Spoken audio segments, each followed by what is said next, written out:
The grand market of Daraxis Prime was loud, full of strange smells, bright lights, and powerful alien nobles. It was the kind of place where the rich came to show off their wealth, and the poor came just to watch. Jay stood at the back of the auction hall, dressed in plain clothes, holding a small data pad in his hand. He wasn't here to buy anything. He was just a human engineer, unknown, quiet, and alone. The stage flashed with energy as a tall alien walked forward. It was Baron Zolgar, a feared and arrogant noble of the Zenfari Empire. He smiled with sharp teeth and waved his hand toward a floating capsule behind him. Inside was a girl, maybe 18 years old. With pale purple skin and long white hair, she sat motionless in a high-tech chair, her legs strapped down, her eyes half closed. "Behold," Baron Zolgar said, his voice booming. "My broken daughter, Jera." Laughter echoed in the hall. Cruel and mocking. "She cannot walk, she cannot talk. She is a burden even I cannot bear." The crowd roared with more laughter. "Who will take her? Who dares take this useless child?" He shouted with sarcasm. Nobody moved. Nobody wanted her. Then Baron Zolgar's glowing eyes locked on Jace. "You human," the Baron said, pointing. Jace blinked in surprise and looked behind him, but there was no one else. "Yes, you. You look like a man with a kind heart," the Baron sneered. "Take her, for free, as my gift to you." The hall went silent, then burst into more laughter. A noble giving his own daughter away as a joke to a human?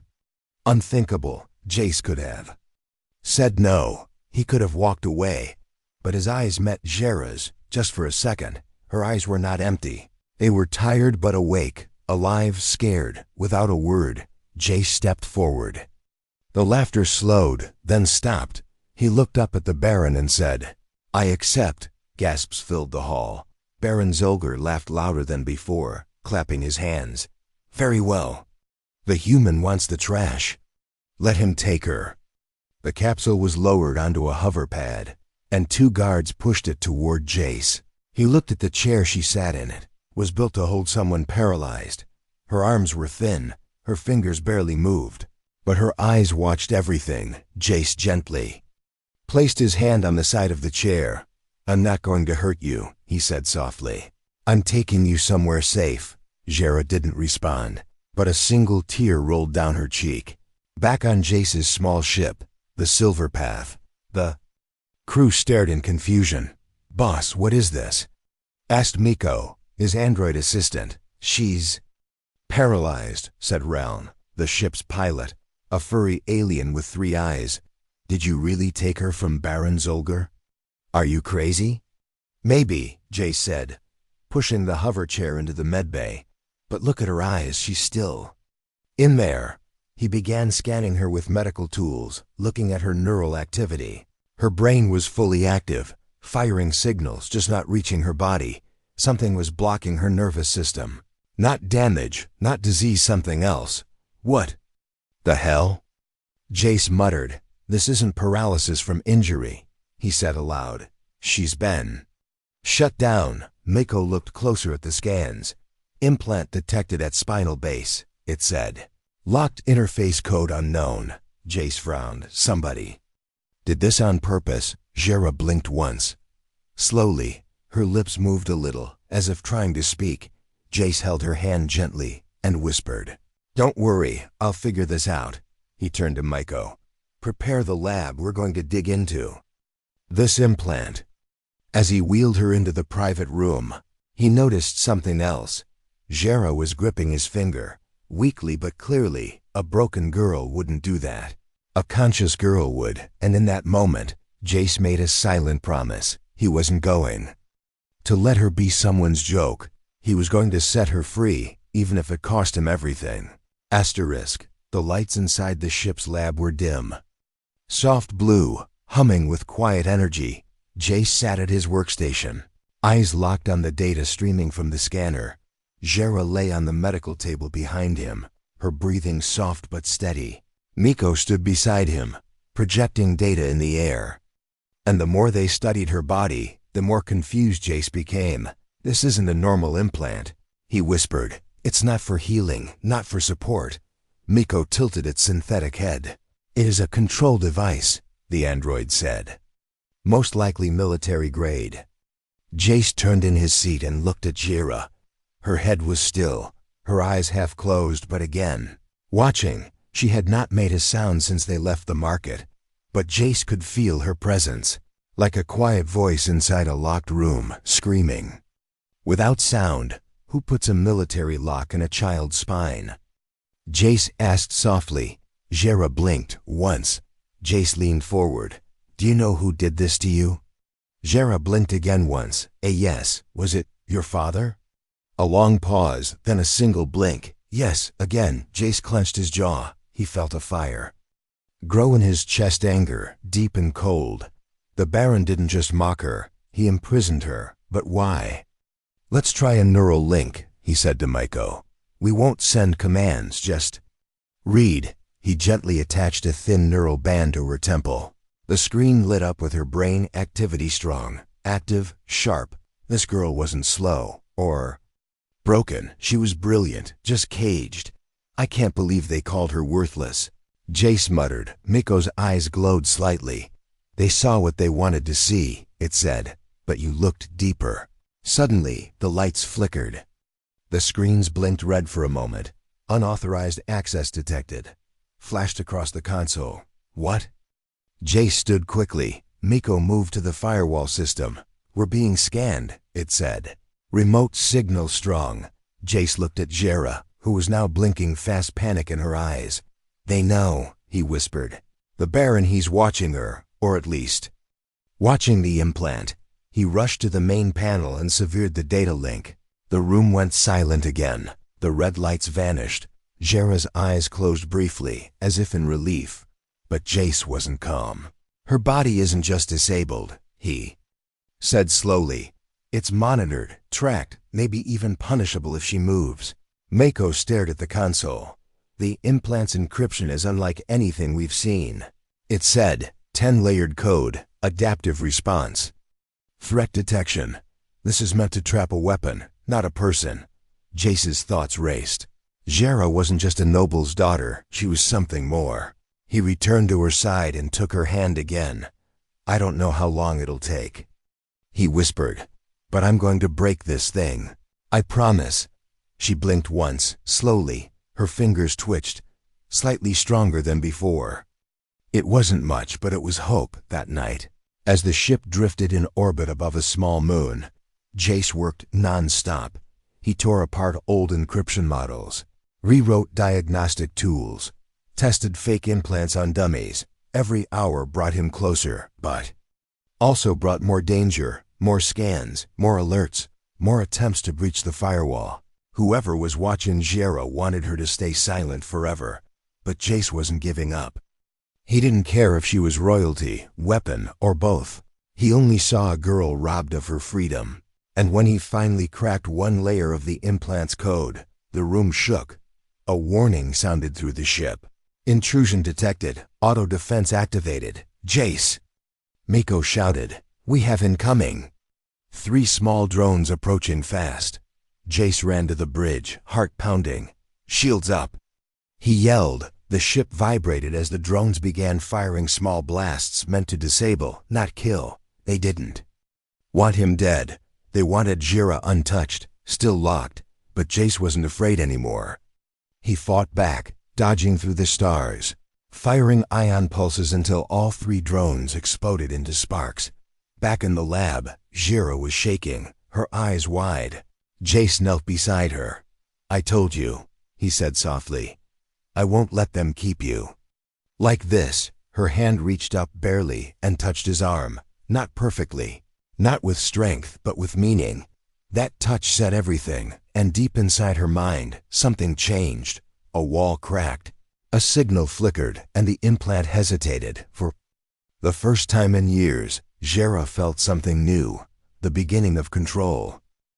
The ship floated in silence above the moonlight surface of Terex 5. Stars blinked across the window like distant sparks, but inside the silver path, there was no peace. Jace stood alone in the dark hallway, holding a burnt circuit in his hand. The implant code was fighting back harder than ever.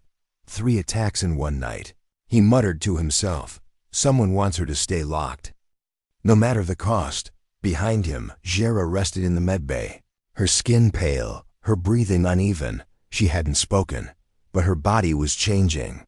Slight movements in her fingers, flickers in her toes. Jace had seen them, felt the small victories, but now there was something worse. He entered the lab again, where Miko was scanning a new transmission. "This isn't just a scan," the android said. "It's a tracking beacon." Jace's eyes narrowed. "They found us." The console blinked red, and a chilling message appeared on screen. "Return the unit or face deactivation." Unit. That's what they called her. Not daughter, not person, just a thing. Jace slammed his fist on the console. "She's not a unit." He shouted, "She's alive." "And they're afraid of that." He turned to Miko. "Scramble the jump coordinates. Go dark. Make us invisible." Miko hesitated. "If we run, they'll send more," it said. "If we fight, they'll come harder." Jace looked back at the medbay door. Jera was trying to move, trying to live. He wouldn't let them shut her down again. "Let them come," he said quietly. "I'm not afraid." Later that night, Jera opened her eyes fully.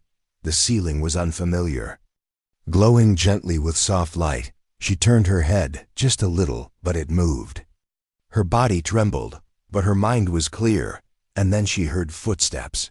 Soft ones, coming from outside. Not Jace, not Miko, someone else. She blinked twice, warning. The implant sensors lit up, but instead of freezing her like before, it glitched. The control system wasn't working right anymore. And in that broken moment, Jera reached out and touched the emergency panel on her bed. The alarm sounded across the ship. Jace leapt from his seat on the bridge. "Unauthorized presence," Miko said, "inside the medbay."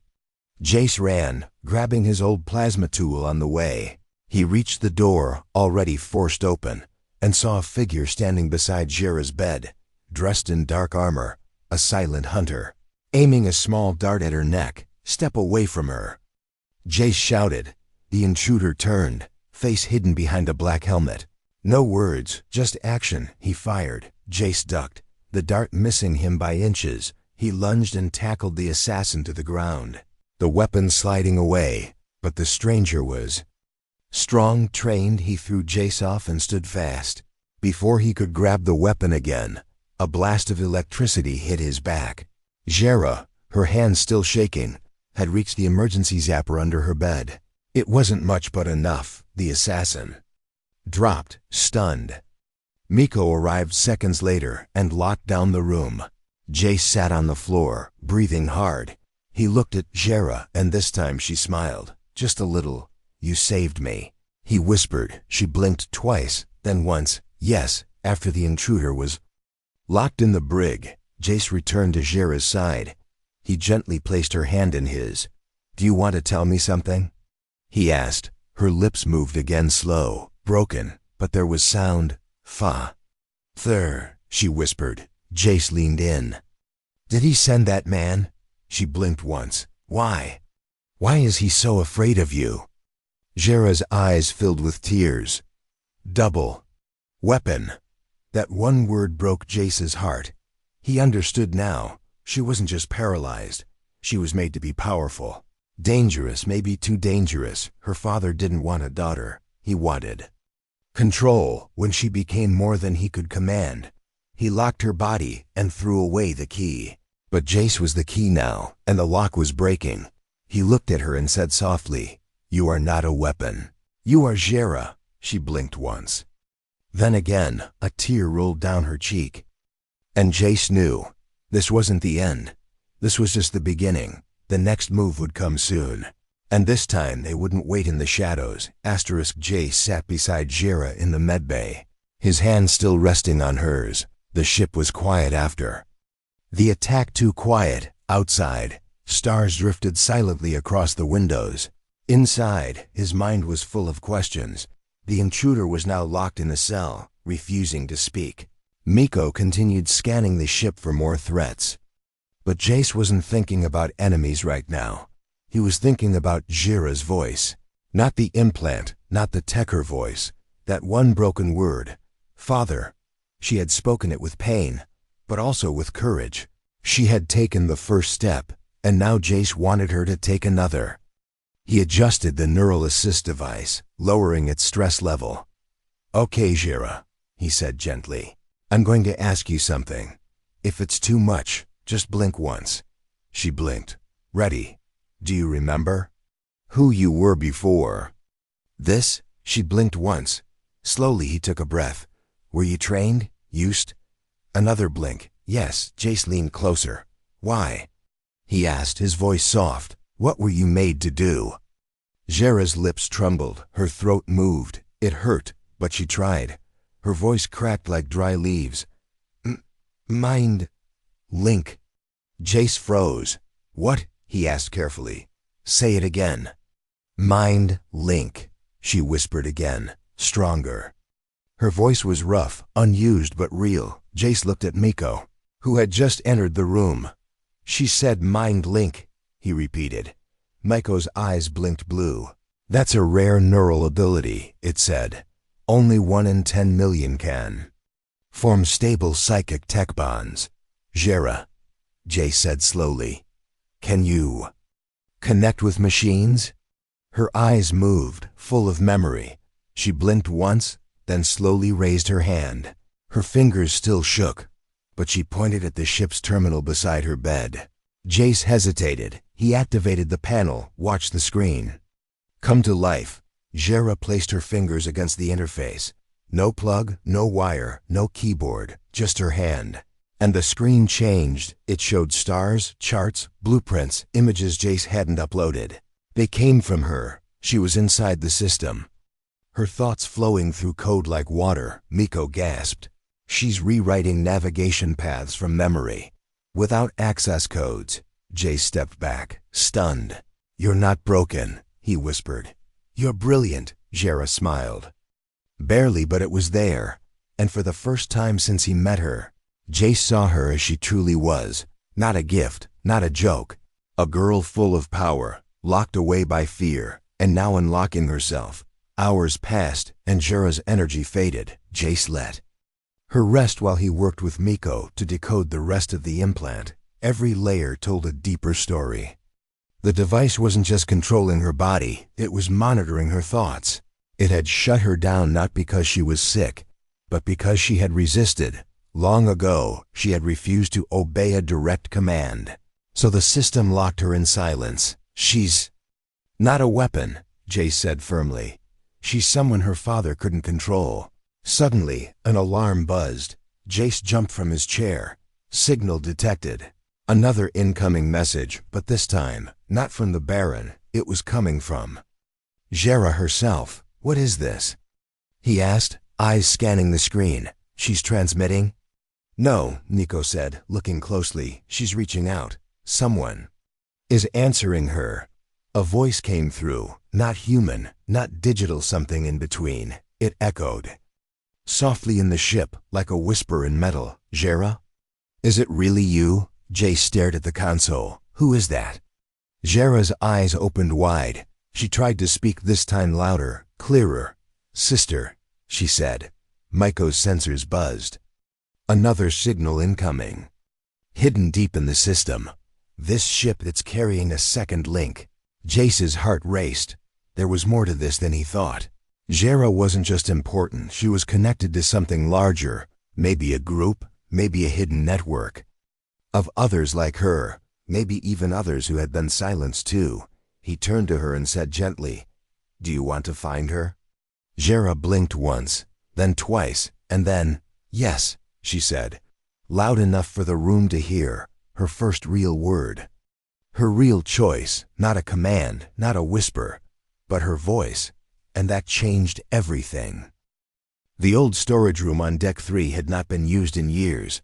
Dust floated in the air, lights flickered above, and silence wrapped the space like a blanket.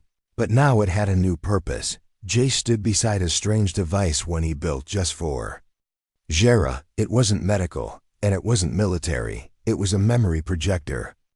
Something that could connect her thoughts directly to light and sound. Something that could show what she could not yet say. Jira sat in her chair, wires gently touching her skin. She was stronger now, her fingers moved with more control. Her voice was still soft, but she could form short sentences. And she had only one request. I want you to see what he did. Jace nodded. Okay, he said. We're ready when you are. She closed her eyes and focused. The lights dimmed, the machine hummed, and then the room changed. A soft glow formed in the center, and then images, clear and sharp, floated in the air. A young Jira, maybe 10 years old, stood in a wide chamber. Her body was healthy, strong, glowing with power. Around her, alien soldiers stood watching, and beside them, her father, Baron Zulger. Begin the test, he ordered. The child Jira raised her hand, and a giant machine in front of her powered on. No controls, no wires, just her mind. The machine moved like a living creature, obeying her thoughts. Guns rotated, shields activated, systems shifted, all under her will. The soldiers clapped, impressed, but the Baron didn't smile. Instead, he looked nervous. Again, he said coldly. Jira hesitated. I'm tired, she said. I don't want to. Her voice echoed in the memory room, clear and young, but that simple act of refusal changed everything. The next scene showed her locked in a dark room. Machines around her, doctors poking, scanning. You disobeyed, her father said. You will learn. Next came surgery, cold metal arms, flashing lights, wires entering her spine. Her screams were silent, but the memory made Jace clench his fists. They punished her for having a will, he whispered. The final image showed her lying still on a table, eyes open but frozen, her body no longer her own. And the Baron's voice echoed one last time. She will not be a danger now. The lights faded. Jira opened her eyes again, tears slipping down her cheeks. Jace knelt beside her and took her hand. You were never the danger, he said.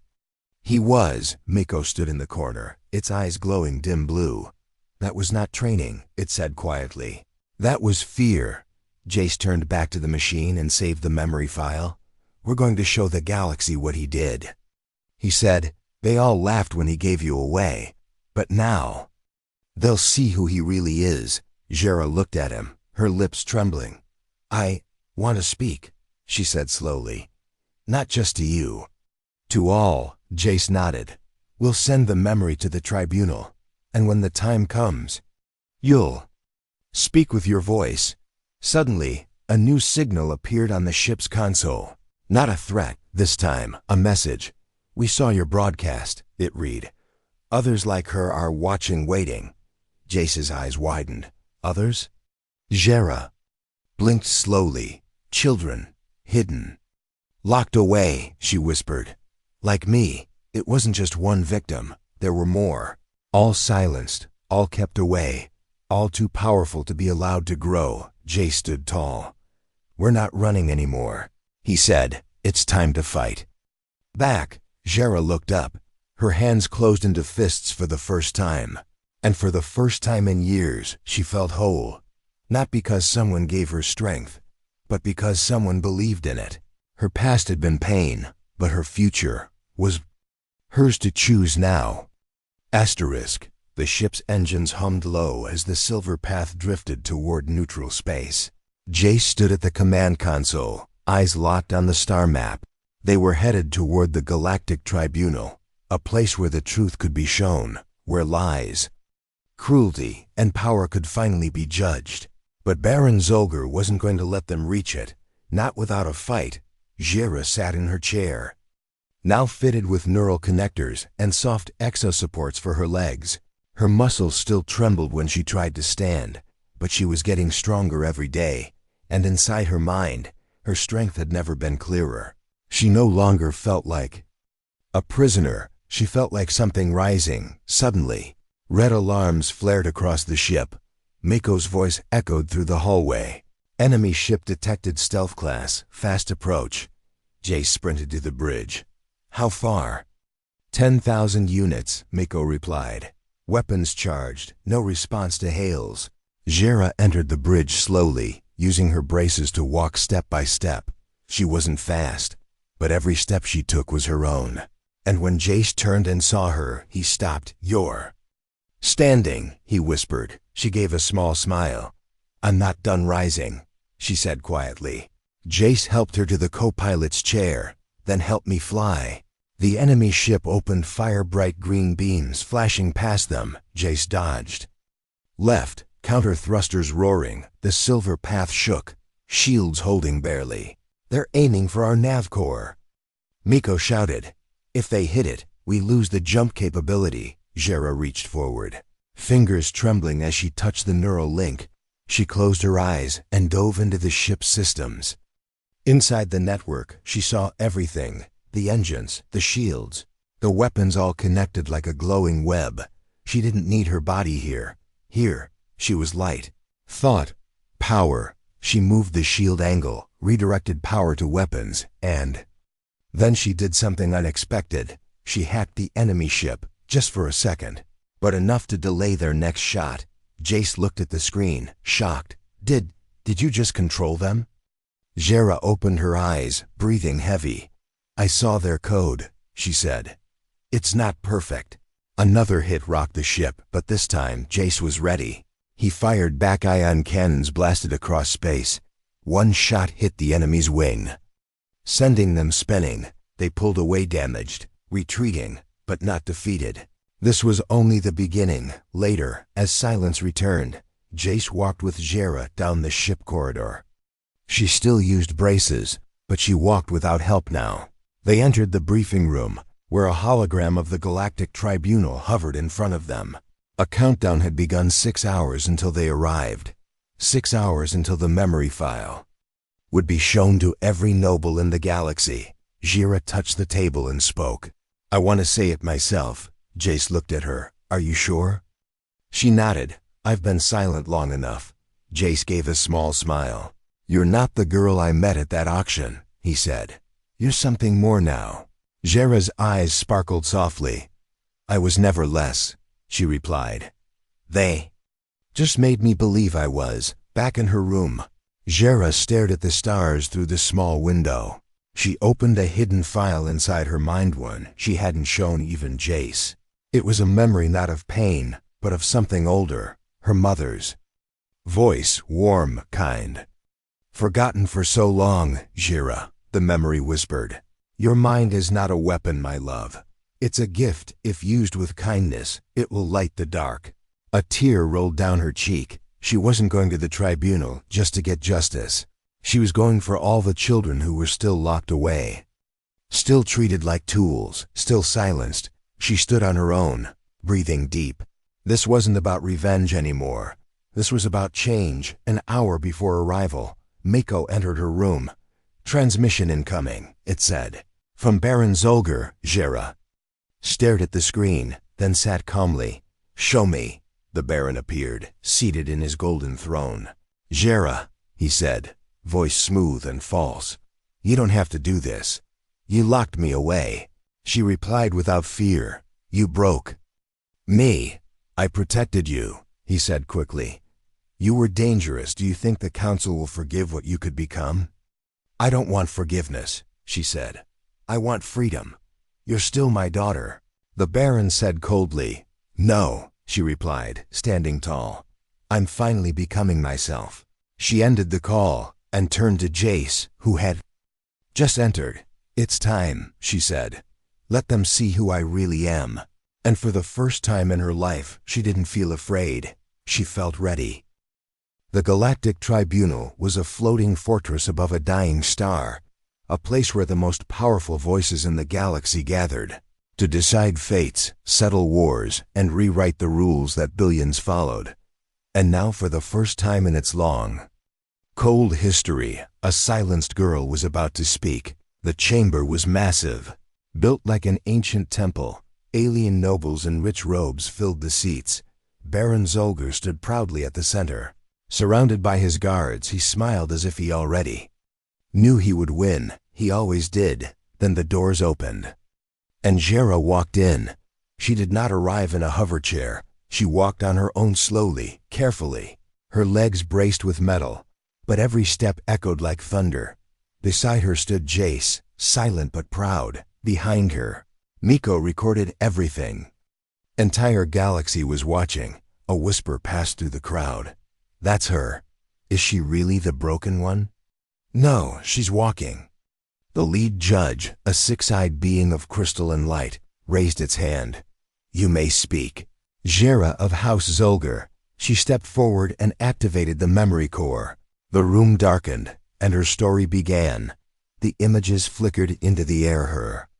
As a child, powering machines with her mind, her refusal to obey, her punishment, the surgeries, the silence, her father's cold words. She will not be a danger now. The chamber went completely quiet. No one laughed, no one moved when the lights returned. Jera stood straight. I was never weak, she said clearly. I was never broken. She looked straight at her father. You were, Baron Zolgar. Stepped forward, rage flashing in his eyes. She's unstable. He shouted, she's dangerous. She was born with illegal power. I did what was necessary. Jace spoke for the first time. You didn't protect the galaxy, he said. You protected your own pride. Jera turned to the judges. There are others, she said. Children. Like me, hidden, locked, called dangerous for thinking differently. I don't want revenge, she added. I want freedom. Not just for me, but for them too. The room remained still, then. Slowly one of the judges stood, then another, and each one raised their hand. In support, the verdict was clear. Jera was not guilty. Baron Zolgar was stripped of his title, wealth, and protection. He was taken away in silence. No more laughter, no more power. After the trial, Jera stood outside the tribunal with Jace and Miko. Ships hovered in the sky. Reporters called her name, but she didn't care. About the fame, she looked at the stars. I feel light, she said softly. You earned it, Jace replied. Every step. She turned to him. You never treated me like something broken. I saw a mind worth listening to. He said, a heart worth protecting, she smiled. Then, let's protect others too.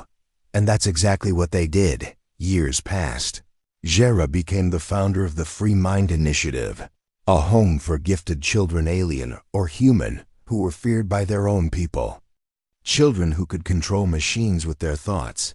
Children who had been hidden, silenced, or left behind. And at the heart of it all, Jera stood tall, not in a chair, not behind a wall, but in front of them, walking freely, guiding gently. She had become what her father never understood, not a weapon, not a servant, but a leader. And Jace? He never left. He became the builder of the place, the one who made sure every corridor had light, every room had warmth, and every child had hope. One night, years later, Jera stood outside the base, watching the stars again. A small girl with glowing fingers stood beside her. Is it true? The girl asked. You were like me? Jera knelt down and smiled. I was worse, she said. I couldn't even speak. The girl's eyes widened. What happened? Jera pointed to the sky. I met a human who didn't laugh, she said. He didn't look away. He saw something in me that I didn't see in myself. The girl looked up. Will someone see that in me too? Jera took her hand gently. They already do, and above them, the stars shine just a little brighter, as if the galaxy was no longer watching in silence, but listening, finally, to the voice of a daughter who rose.